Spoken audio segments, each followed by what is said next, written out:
Hello everybody, Wiley here doing another video game review. I have not done one of these for a while. I apologize. I got lazy and I stopped doing them. So to start off again, let's do Gears of War Judgment. Gears of War Judgment is developed by People Can Fly and Epic Games and produced by Microsoft Studios. It's a prequel to the 2006 game Gears of War.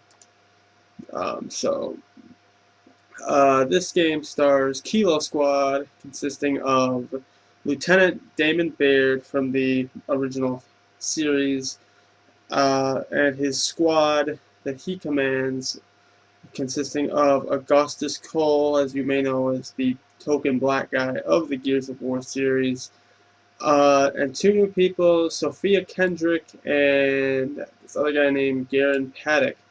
I believe Sophia Kendrick is an Onyx Guard cadet who Baird's taken along with her for some weird reason. And Garen Paddock he's like a Russian guy. He has like a Russian voice, but he's not Russian because this game doesn't take place on Earth. It takes place on a planet called Sarah.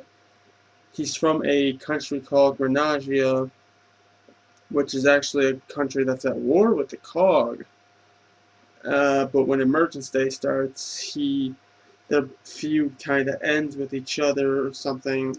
They never really go into detail, and then he joins the Cog to fight the Locust, which is kind of weird. But the main antagonist of the game is a guy named Karn, who is this big locust who rides on this spider thing, and he's like the destroyer of worlds, as Paddock calls him.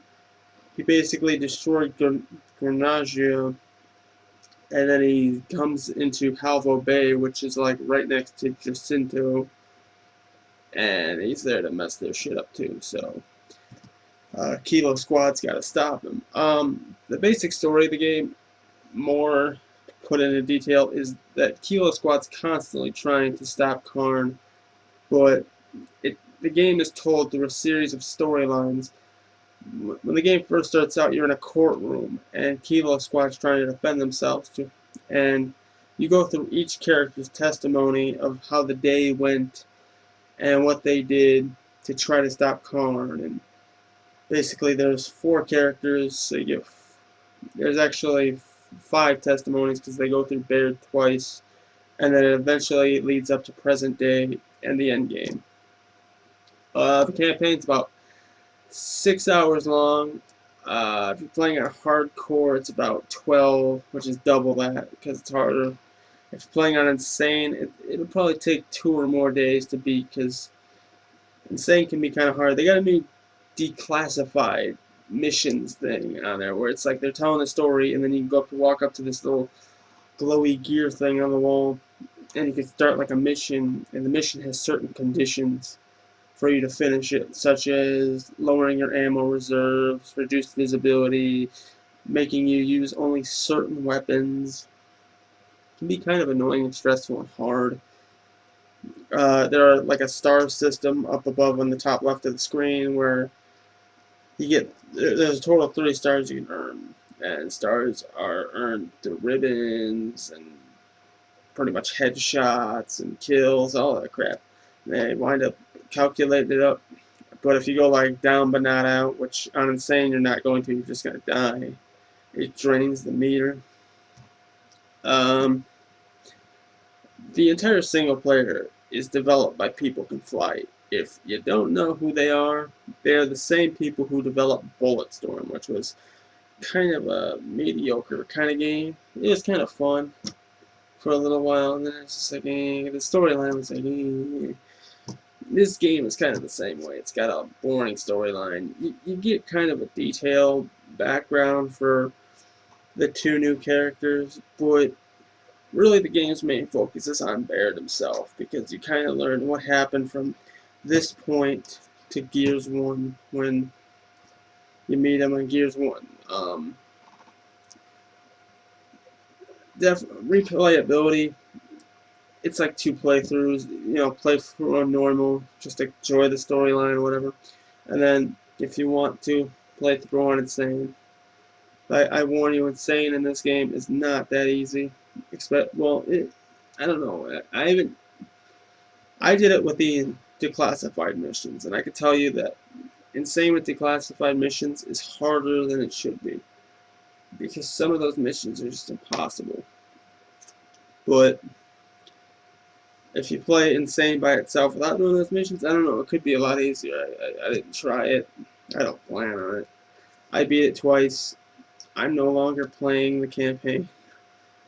Um, so yeah, that's pretty much single player in a nutshell. The multiplayer is developed by Epic Games. Instead of actual horde mode, they have survival, which is 10 waves of enemies coming at you, and you have to defend this like grub hole. And they have to destroy the cover on it. If they destroy the cover on it, you move backward, and then there's another hole, and they have to do the same thing. Eventually, they'll back you up to a generator, and they have to destroy a generator, and you have to protect it. Yeah, and it's AI locust coming at you. Was my train of thought there. Um, Regular multiplayer is pretty much kind of the same. They changed some of the buttons around, so it'll be a little bit hard to get used to.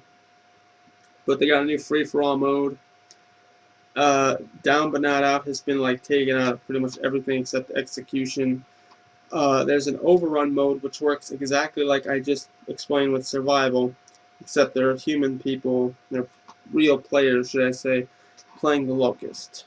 So, yeah.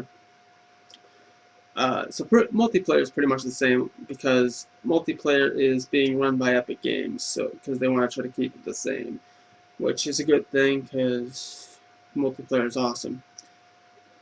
All in all, I give Gears of War Judgment 3 stars because I mean it's playable. The storyline's, but the biggest flaw of this game is that it contradicts itself because it's a prequel. So the Digger and the Lambent Wretches and the Serapede monsters, all these monsters and a bunch of the weapons shouldn't even be in this game. Because when you play Gears of War 1, all of a sudden none of this stuff is there. It all just disappeared. Like, where did it go, Did the Wretches, they have like a screaming ability. Where did that go from Gears Judgment to Gears 1? Did they like finally go to therapy and finally cure their remedy of their little annoyance of yelling? I mean, none of it's explained. Maybe that'll probably be another game. I don't know. I hope not, because I really hate when developers make prequels, because they always mess up their original game. It just drives me nuts. There's only a couple games I know where they made like a future game and then they made a prequel and it actually worked out. And one of those game series is Lufia for the Super Nintendo.